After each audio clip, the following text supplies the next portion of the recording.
नमस्कार,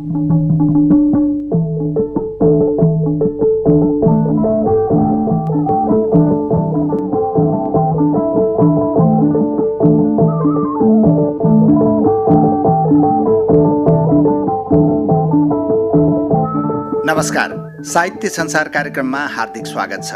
रेडियो नेपालबाट साहित्य संसार कार्यक्रम हरेक शुक्रबार बिहान 10 बजेको समाचारपछि प्रसारण हुँदै आएको छ र शनिबार बेलुकी 9 बजेको समाचारपछि यो कार्यक्रम पुनः प्रसारणको रूपमा सुन्न सकिन्छ। रेडियो नेपालका मिडियम वेब तथा एफएम फ्रिक्वेन्सीहरूका साथमा redionepal.gov.np, अनलाइन redionepal.gov.np र रेडियो नेपाल मोबाइल एपबाट समेत साहित्य संसार कार्यक्रम सुन्न सकिन्छ।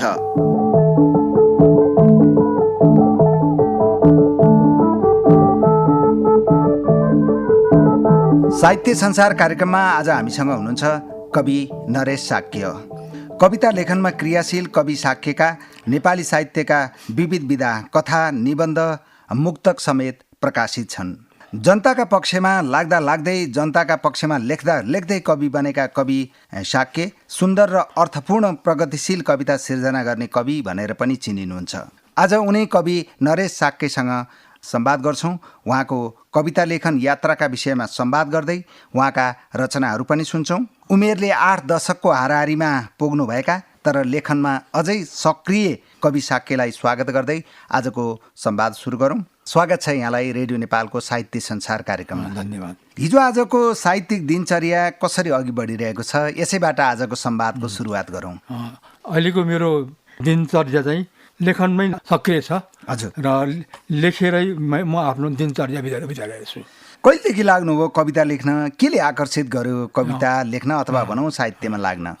मैले 2019 सालमा जब म 10औं कक्षाको विद्यार्थी थिएँ, हजुर, त्यस बेलादेखि मैले लेखन प्रारम्भ गरेको हुँ। र त्यस बेलामा के थियो भने एउटा भनौँ त्यति बेलाको व्यवस्थाको विरुद्धमा विद्यार्थीहरू खास गरेर हजुर, स्ववियुको स्थापनाको निम्ति सङ्घर्षरत थिए। हजुर, पञ्चायतकालको बेलामा हजुर, है स्ववियुको स्थापनाको लागि विद्यार्थीहरू सङ्घर्षरत थिए। तिनै सङ्घर्षहरूबाट प्रभावित भएर मैले लेखन सुरु गरेको हुँ। हजुर। यहाँका कविताहरूमा जनताले भोगेका दिनदिनैका असमानता, अन्याय र विभेदलाई यहाँले चाहिँ कलात्मक रूपमा प्रस्तुत गर्नुभएको पाइन्छ होइन। जीवनका आरोह अवरोहलाई कविता मार्फत पस्कने सोच चाहिँ केले ल्यायो यहाँमा? त्यस्तो सोच केले दियो? यो सोच चाहिँ त्यस बेलामा भनौँ धरान मेरो जन्मस्थान हो। हजुर। त्यो जन्मस्थानमा के भन्दाखेरि 17 साल अगाडिदेखि नै विशेष गरेर वामपन्थीहरूको प्रभाव चाहिँ धरानमा थियो।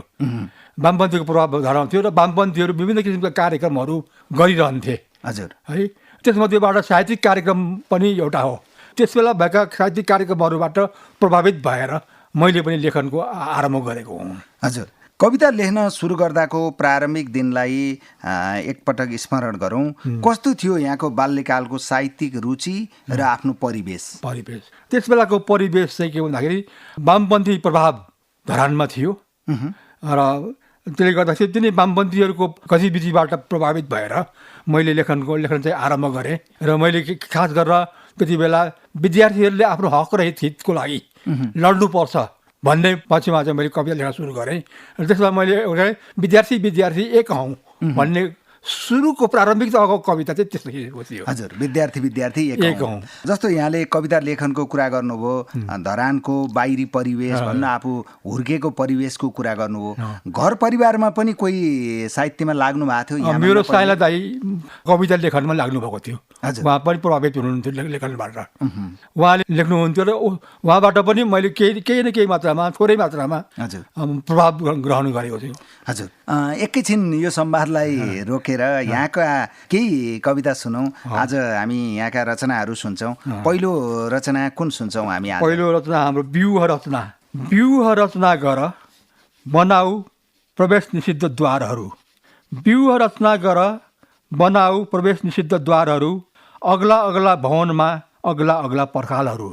अग्ला अग्ला भवनमा अग्ला अग्ला पर्खालहरू।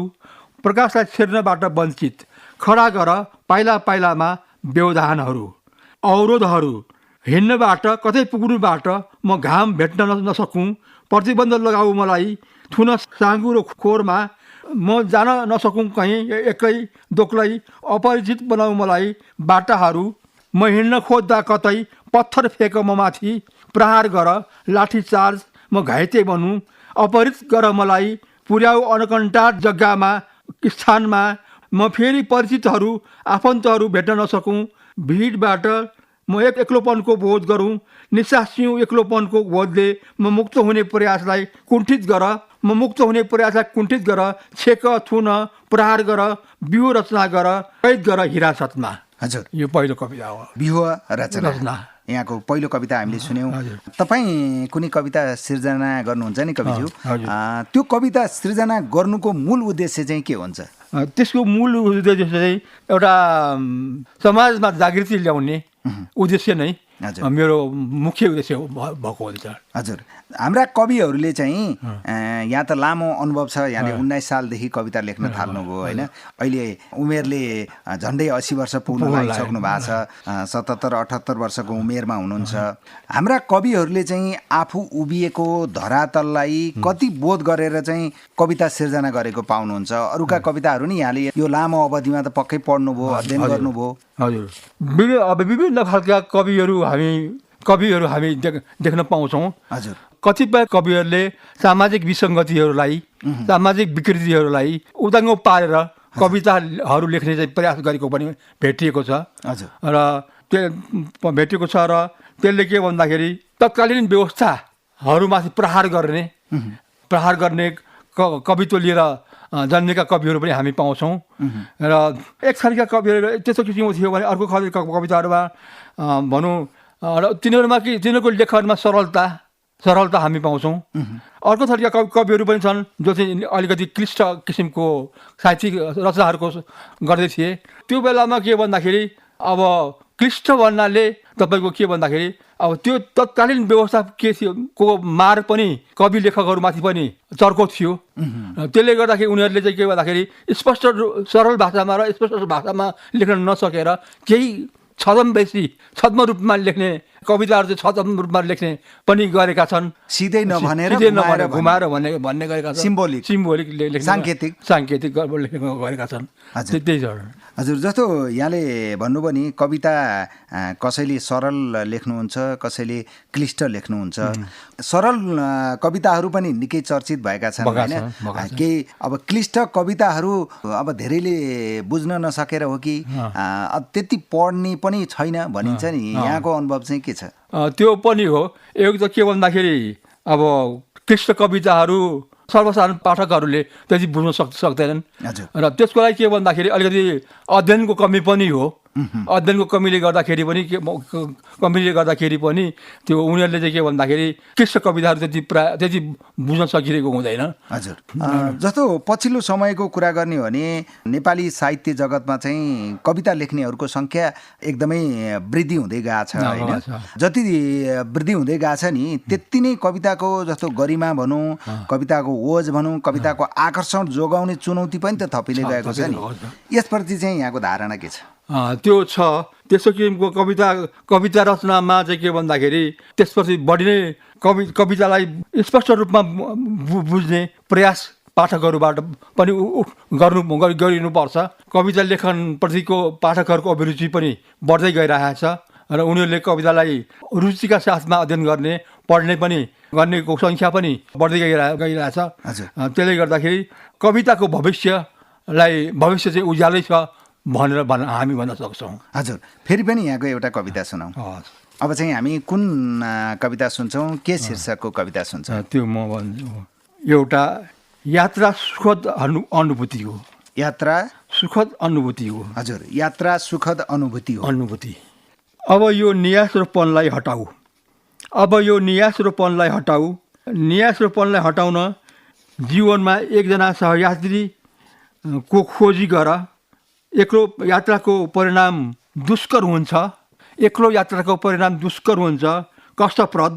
सहयात्रा गर, हाँस खेल, मनोरञ्जक स्थल बनाऊ, जीवनलाई मनोरञ्जनको स्थल बनाऊ। अप्ठ्यारा भिड र पहराहरू छिचोल्न संयुक्त यात्राले मद्दत गर्छ। जङ्गार तर्न हातेमालो गरेर अक्करका बाटाहरू समेत दुर्गमताहरू समेत छिचोल्न सकिन्छ। जिन्दगीका आरोह अवरोहहरू, अवैध पहाडहरू, ज्वार भाटाहरू, असजिलाहरू पन्छाउँदै अघि बढ्न यात्रा रमाइलो हुन्छ। उत्सव जस्तो पर्व जस्तो यात्रा मनाउन कस्तै कठोरतासँग पनि जुझ्न यो यात्रा सहजै गर्न सकिन्छ खुसीले। डरलाग्दा वन जङ्गलहरू वन्यजन्तुको भए बिना भएरै सुखद अनुभूति हुन्छ। विकृति रहित प्रेमपूर्ण मितिरीको यात्रा सहयात्रा। हजुर, यात्रा सुखद अनुभूतिको अनुभूति। यहाँले यो कविता वाचन गरेर सुनाउनु भयो। म घामको किरण फैलन्छु। म घामको किरण फैलन्छु कविताको शीर्षक। म घामको किरण फैलन्छु हिमाच्छादित पर्वतहरूमा। म घामको किरण फैलन्छु हिमाच्छादित पर्वतहरूमा। पर्वतको शिखरहरूमा खोलामा तरल भएर बग्छु। प्रतिबिम्ब सूर्यको अग्ला अग्ला रुखहरूमा वनको झुल्किन्छु। सडकहरू फराकिला र साँगुरामा फैलन्छु। गल्ली गल्लीमा सर्वत्र व्याप्त हुन्छु। खेतबारी कारखानाहरूमा श्रमिक भएर कृषक भएर व्यस्त हुन्छु। चोक चोकमा म चर्चा गर्छु समसामयिक विषयमा। होटल चिया पसलमा टिका टिप्पणी गर्छु। म घाम पूर्ववत उदाउँछु, हटाउँछु अँध्याराका पीडाहरू, कष्टप्रद पीडाहरू। मानिसले भोग्नु परेका यातना र दमन विरुद्ध लड्छु। शास्तिसँग जुझ्छु। म घाम दिनभर परिश्रम गर्छु। दिन परिश्रमको स्थल हो मेरो लागि। म माली घाम फुलबारीमा फुल फुलाउँछु। बोट बिरुवा हुर्काउँछु। अप्ठ्याराहरू विपदाहरू अन्धकारले सिर्जेका आत्तिएर भाग्छन्। मेरो समीपबाट म अन्धकारलाई पराजित गर्छु र विजय बनाउँछु उज्यालोलाई सबैतिर। म विजय बनाउँछु उज्यालोलाई सबैतिर। टाकुरादेखि फेरिसम्म म घाम भई फैलन्छु हिमशिखरमा। म घामको किरण फैलन्छु यो शीर्षकको कविता वाचन गरेर सुनाउनु भयो। हामीले यहाँसँग संवाद गर्दैछौँ साहित्यकार नरेश साक्यज्यू। यहाँले कविता लेख्नुहुन्छ, कथा लेख्नुहुन्छ, निबन्ध लेख्नुहुन्छ, मुक्तक लेख्नुहुन्छ होइन। पुरै साहित्यिक सिर्जनाको कुरा गर्दा चाहिँ विभिन्न वादमा विभाजित भएर पनि साहित्य लेख्ने गरेको पाइन्छ होइन। बग्रिल्ती आउने साहित्यिक विचारहरूबाट एउटा पाठकले त्यो सुविचारलाई चाहिँ कसरी छान्ने, उसले कसरी थाहा पाउँछ? तपाईँले ठिक भन्नुभयो। विभिन्न वादबाट प्रभावित भएर लेखिएका कविताहरू पनि हामी पाउँछौँ। मेरो आफ्नो लेखन चाहिँ के छ भने कुनै वाद विशेषप्रति कट्टर भएर लाग्नु हुँदैन। हजुर, कविता लेख्ने कविहरूले लेख्नु हुन र कविहरूले समाजको विकृति र विसङ्गतिहरूको विरुद्धमा, समाजमा हुने अन्याय अत्याचार र पीडाहरूको विरुद्धमा कलम चलाउनु स्वाभाविक हो। हजुर, तर त्यो कलम चलाउनु स्वाभाविकताको नाममा कुनै वादलाई थोपर्न चाहिँ अलिक मिल्छ जस्तो मलाई लाग्दैन। जस्तो कि अब माओ सेतुङले एनान गोष्ठीमा कला साहित्यबारे प्रवचनमा एक ठाउँमा के भन्नुभएको छ भने कविहरूले पार्टी लेखनमा आबद्ध हुनु हुँदैन। हजुर, त्यो घिसे पिटे पार्टी लेखन भन्छ यसलाई। त्यो घिसे पिटे पार्टी लेखनमा आबद्ध हुनु हुँदैन। कविहरूले सृजनात्मक लेखनमा बढी समर्पित हुनुपर्छ भनेर भन्नुभएको छ। र मलाई पनि त्यस्तै लाग्छ कि म चाहिँ सृजनात्मक लेखनतिर चाहिँ जोड दिन्छु र कुनै वाद, कुनै पार्टीको गुट उपगुटमा चाहिँ आबद्ध भएर त्यसप्रति आसक्त भएर लेखिनु चाहिँ हुन्छ जस्तो मलाई लाग्दैन। जस्तो यहाँले सृजनात्मक लेखनको कुरा गरिरहँदा अहिलेका कविताको शिल्पगत सौन्दर्य र आन्तरिक आकर्षण अथवा भनौँ भावगत गहनताका दृष्टिले चाहिँ कतिको पठनीय पाउनुहुन्छ? अब अहिले मैले कविता पठन अलिक कम मात्रामा गरिरहेको छु। मैले कविता लेखन त्यति पाइरहेको छुइनँ। र मेरो नयाँ पिँढीको कविताहरू, नयाँ पुस्ताका कविताहरू कस्ता छन् भन्ने कुरामा मलाई अलिकति कम्ती मात्राले अहिले चाहिँ ज्ञान छ। म त्यसप्रति म त्यति मैले के भन्दाखेरि ध्यानपूर्वक मैले पढ्न पाएको छुइनँ। हजुर, तपाईँको समकालीन कविहरूलाई चाहिँ कसरी हेर्नुहुन्छ, कसरी लिनुहुन्छ उहाँहरूको लेखनलाई चाहिँ? उनीहरू समाजप्रति उत्तरदायी भएर नै लेखेका छन् तिनीहरूले, मेरा समकालीन साथीहरूले, कविहरूले। आज आएर हामी यहाँ साहित्य संसार कार्यक्रममा संवाद गरिरहेछौँ। रेडियो नेपालको साहित्य संसार कार्यक्रममा कवि नरेश साक्यज्यू। यहाँका समकालीन साथीहरू, साहित्यिक लेखकहरूलाई, कविहरूलाई एकचोटि सम्झना गरौँ न, कस्तो अनुभूति हुन्छ? त्यो सम्झना हेर्दा म मेरो समकालीन साथीहरूमा अब के छ भने उनीहरूको लेखन जुन समयमा म लेख्थेँ र जुन समयमा उनीहरूले लेख्थे तिनीहरूले चाहिँ के भन्दाखेरि समाजप्रति उत्तरदायी भएर लेखेको नै मैले पाएको छु है। समाजबाट अलग भएर लेखेको होइन। उनीहरूले के भन्दाखेरि राष्ट्रिय अन्तर्राष्ट्रिय त्यस बेलाका राष्ट्रिय परिस्थितिहरू अन्तर्राष्ट्रिय परिस्थितिहरूसँग आबद्ध भएर नै त्यसपछि समर्पित भएर नै लेखेको मैले चाहिँ पाएको छु। यहाँले चाहिँ को कविसँग चाहिँ लामो सहकार्य गर्नुभयो? मेरो सहकार्यमा चाहिँ म धरानमा मेरो जन्मस्थान हो र धरानमा जन्मस्थान भएको हुनाले मेरो विशेष सम्पर्क चाहिँ अलिक धरानसँगै हुने भयो। र त्यो हुनेमा चाहिँ जस्तै कृष्ण पाखरिन भन्ने कवि हुनुहुन्छ एकजना, त्यस्तै बेनु आचार्य, बम देवान, मन्जुल, यिनै मेरा समकालीन साथीहरू हुन्। त्यस बेलाका यिनीहरूका लेखनहरू अहिले केही कवि साथीहरूमा थोर बहुत मात्रामा विचलन आए तापनि त्यस बेला चाहिँ उनीहरूले चाहिँ समाजप्रति उत्तरदायी भएर नै लेखेको चाहिँ मैले पाएको छु। यति कुरा गरिरहँदा कतिपयले चाहिँ कवितामा चाहिँ अघि पनि यहाँले दलीय कुराहरू पनि जोड्नु भएको थियो कविहरूका सन्दर्भमा होइन। कतिपय कवितामा चाहिँ नारा वकलेका छन् भन्ने पनि गरिन्छ होइन। लेखनमा कविले कलात्मक र बिम्बात्मक शैलीमा कविता लेख्ने सिप चाहिँ कसरी विकास गर्न सक्छ, यहाँलाई के लाग्छ? त्यो कविहरूले नाराबाट चाहिँ अलग्गै नै हुनुपर्छ र उनीहरूले के भन्दाखेरि आफ्नो त्यो सिप चाहिँ कसरी विकास गर्ने, लेखनको सिप जस्तो यहाँले लामो समय कविता लेखनमा लाग्नुभयो, नयाँ आउने सर्जकहरूलाई यहाँले के भन्नुहुन्छ? कसरी लेख्यो भने चाहिँ राम्रा कविता बन्छन्? कविता लेख्ने अथवा साहित्यमा लाग्नेहरूलाई यहाँको सुझाव के छ, प्रेरणा के छ? त्यो चाहिँ के भन्दाखेरि नयाँ पुस्ताका कवि लेखकहरूले विशेष गरेर हामीले राष्ट्रिय अन्तर्राष्ट्रिय लेखक कविहरूका कृतिहरूको अध्ययन गर्न पनि आवश्यक हुन्छ र त्यो अध्ययनले उनीहरूको साहित्यको अध्ययनले हामीलाई के भन्दाखेरि कविता लेखनमा अझ बढी प्रेरित गर्दछ र हामीलाई लेख्नमा पनि उत्तिकै प्रोत्साहन मिल्छ। र त्यसले गर्दाखेरि विभिन्न देशका ख्यातिप्राप्त लेखक कविहरूका कृतिहरूको अध्ययन गर्नु पनि एउटा आवश्यक हुन जान्छ। हजुर, कविता अथवा साहित्य सिर्जना समाजको लागि, समाजमा जागरण ल्याउनको लागि, समाजमा चेतना फैलाउनको लागि भन्ने सन्दर्भको कुरा गर्नुभएको थियो होइन। साहित्य भन्नासाथ त अब साहित्य राजनीतिको पनि मार्गदर्शन हो होइन। त्यस्तै शासन सञ्चालनको पनि पृष्ठपोषक र भनौँ अब भौतिक प्रगतिको पनि साधक बन्नुपर्छ साहित्य त होइन। साहित्यिक लेखनबाट समाज परिवर्तन सम्भव छ? साहित्य लेखनबाट समाज नै परिवर्तन गर्छ जसलाई लाग्दैन। तर त्यसले के भन्दाखेरि समाजलाई परिवर्तन गर्ने दिशामा केही सक्रियता, केही सघाउँछ, केही सहयोग गर्छ, सघाउँछ। साहित्यले पनि के भन्दाखेरि तिनीहरूलाई सहयोग गर्ने काम चाहिँ गरिराखेको हुन्छ।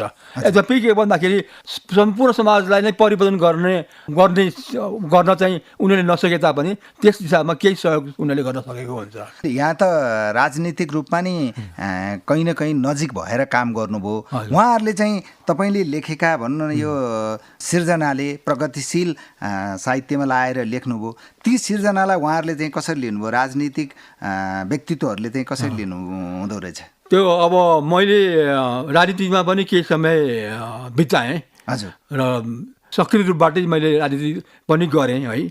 र त्यस बेलामा लेखेका मेरा कृतिहरूलाई त्यो बेलामा म के भन्दाखेरि राष्ट्रमा अन्तर्राष्ट्रमा घटेका घटनाहरूलाई लिएर पनि कविताहरूको सृजना गर्ने काम भयो।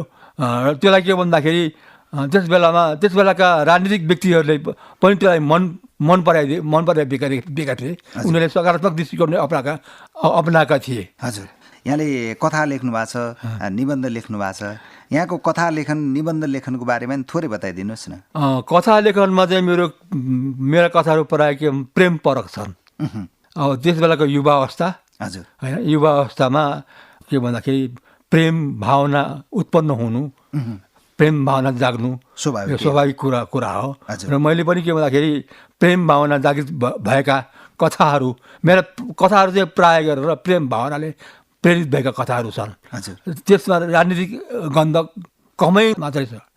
राजनीतिद्वारा प्रेरित भएर होइन कि प्रेम भावनाबाट प्रेरित भएका कथाहरू बढी मात्रामा लेखिएको छ। अनि निबन्धहरूमा चाहिँ के भन्दाखेरि राष्ट्र प्रेमका प्रेमको भावनाले हजुर प्रेरित भएका निबन्धहरू चाहिँ लेखेका छन्। हजुर यहाँको फेरि हामी केही रचनाहरू सुनौँ अनि फेरि अघि बढौँला अरू संवादका अरू सन्दर्भमा। म ध्यानस्थ हुन सकिनँ। म ध्यानस्थ हुन सकिनँ। कविता नै हो यो? कविता नै हो। हजुर। म ध्यानस्थ हुन सकिनँ। म ध्यानस्थ हुन सकिनँ असङ्ख्य रोदन र क्रन्दनहरूबाट।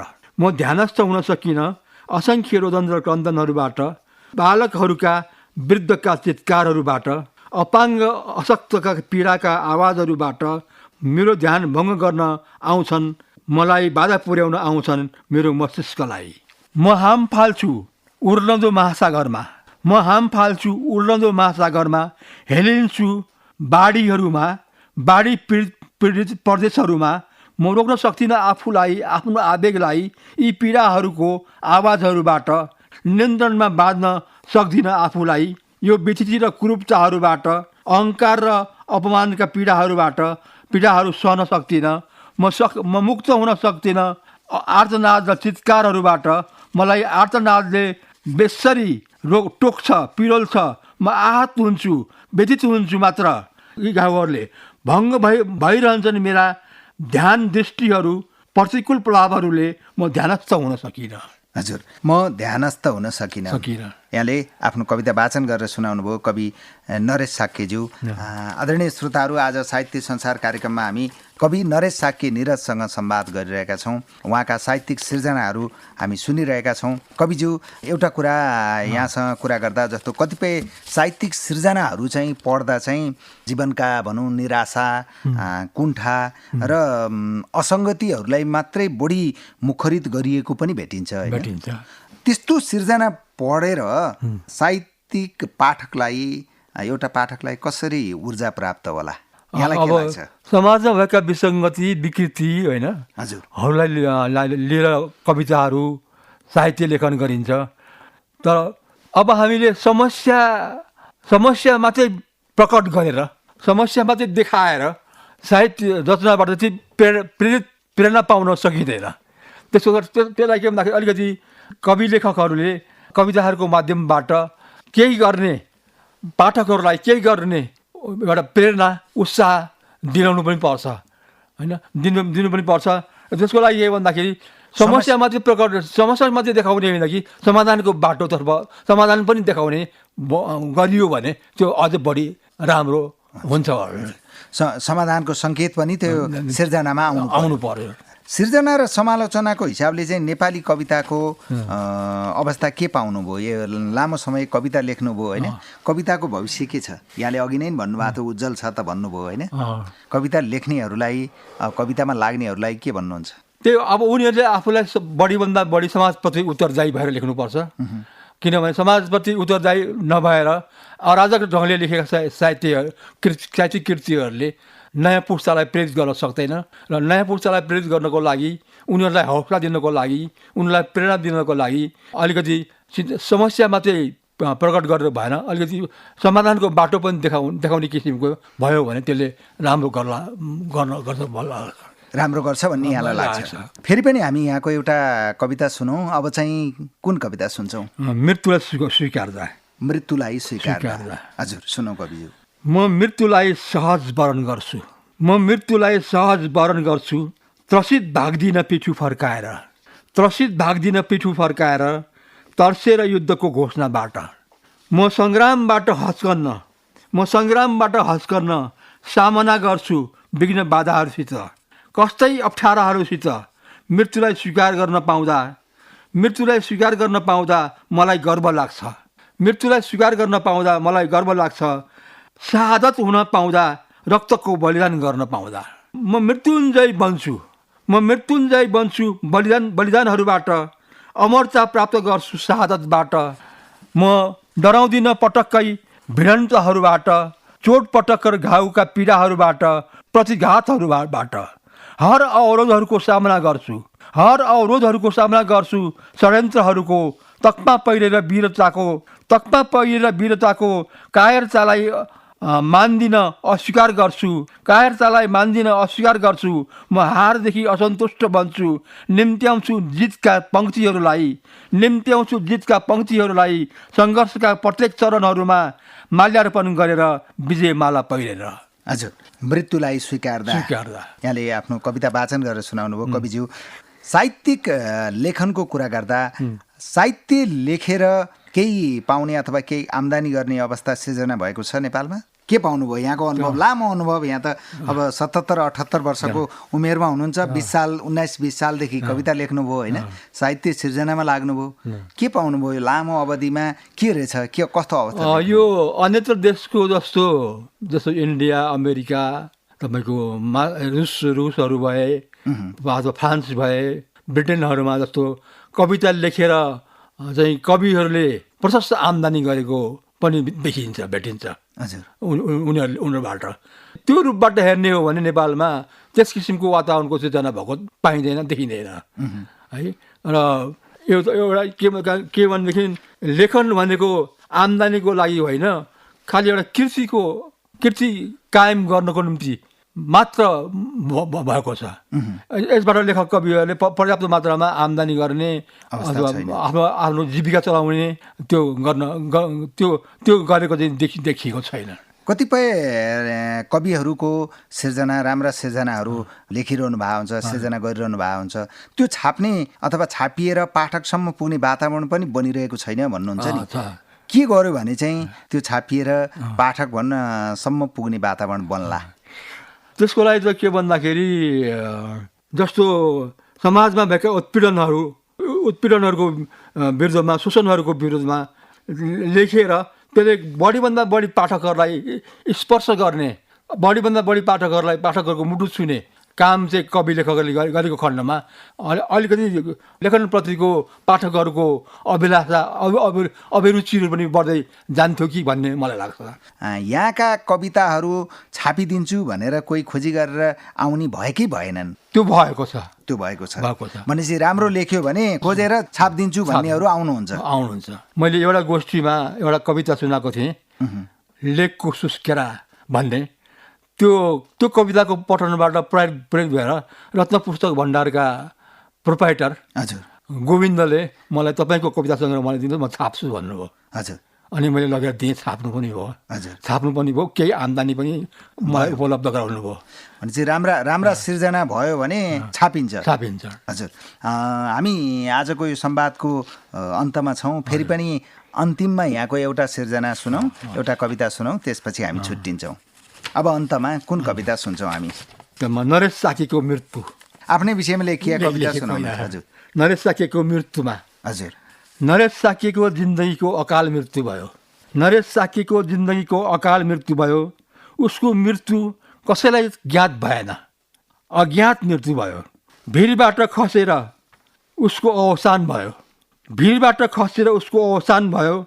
पहिरोमा पुरिएर, खोलामा हाम फालेर डुबेर, दुर्घटनामा परेर उसको अवसानमा कसैले शोक मनाएन, आँसु चुहाएन कसैले। नरेश साकेको मृत्यु महान मृत्यु भएन। गौरवशाली राष्ट्रले सम्झने उसको मृत्यु तुच्छ भयो, आफन्तहरू समेतले बिर्सने। नरेश साकेको मृत्यु याद नभएको इतिहासको एउटा पाना, च्यातेर मिल्काइएको, दुर्भाग्यपूर्ण, दुर्गतिपूर्ण। नरेश साक्यले जिन्दगीमा कुनै महत्त्वपूर्ण कार्य गरेन। 2-4वटा कविता लेख्नु बाहेक अविस्मरणीय, युगान्तकारी जस्तो केही घटेन। म न जन्मोत्सवको उपलक्ष्य, न मृत्यु दिवस सम्झिन लायकको केही भएन। नरेश साक्यको मृत्यु अपूर्णीय क्षति भएन। आफैलाई केन्द्रित गरेर यहाँले कविता लेख्नुभयो, आफ्नै विषयमा नरेश साक्यको मृत्यु भनेर आफ्नो अवसानको विषयमा कविता लेख्नुभयो। कवि नरेश साक्यज्यू।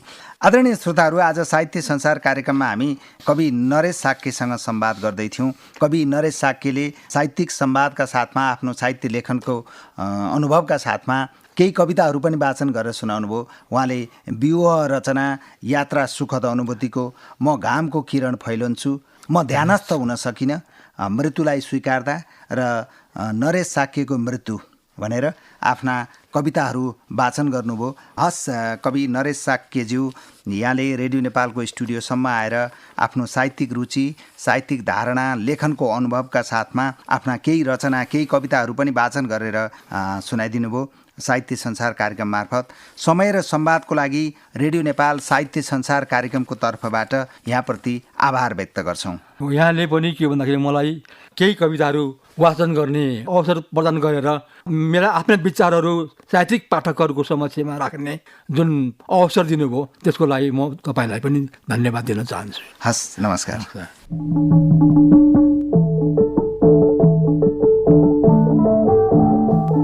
अब आजको लागि साहित्य संसार कार्यक्रमको निर्धारित समय सकिने लागेको छ। यहाँहरूसँग बिदा हुने तर्खरमा छौँ हामी। छुट्टिनु अघि आजको कार्यक्रमका विषयमा यहाँहरूको सुझाव प्रतिक्रियाको अपेक्षा गर्दछौँ। कार्यक्रम यहाँहरूलाई जस्तो लाग्यो त्यस्तै सुझाव दिनुहोला। यहाँहरूको सुझावले नै हामीलाई कार्यक्रम निर्माणमा सहयोग पुग्नेछ, मार्गनिर्देश गर्नेछ। त्यसैले कार्यक्रमका विषयमा सुझाव र प्रतिक्रिया पठाउनुहोला। हामीलाई सम्पर्क गर्ने इमेल sahityasансar.radionepal@gmail.com। साहित्य संसार कार्यक्रम सुनेर साथ दिनुभएकोमा तपाईँ सम्पूर्ण श्रोताप्रति आभार व्यक्त गर्छौँ। साहित्य संसार कार्यक्रमका प्रसारण भइसकेका अरू श्रृङ्खला सुन्न चाहनुहुन्छ भने रेडियो नेपालको न्युज पोर्टल अनलाइन radionepal.gov.np मा गएर मल्टिमिडियाभित्रको अडियो सङ्ग्रहमा जानुहोस्। अब आजको लागि भने साहित्य संसार कार्यक्रमबाट म तारा प्रसाद ओस्ती यहाँहरूसँग बिदा हुन्छु। नेपाली साहित्यको श्रीवृद्धिका लागि आफ्नो तर्फबाट सक्दो टेवा पुर्याउँ। फेरि भेटौँला। नमस्कार।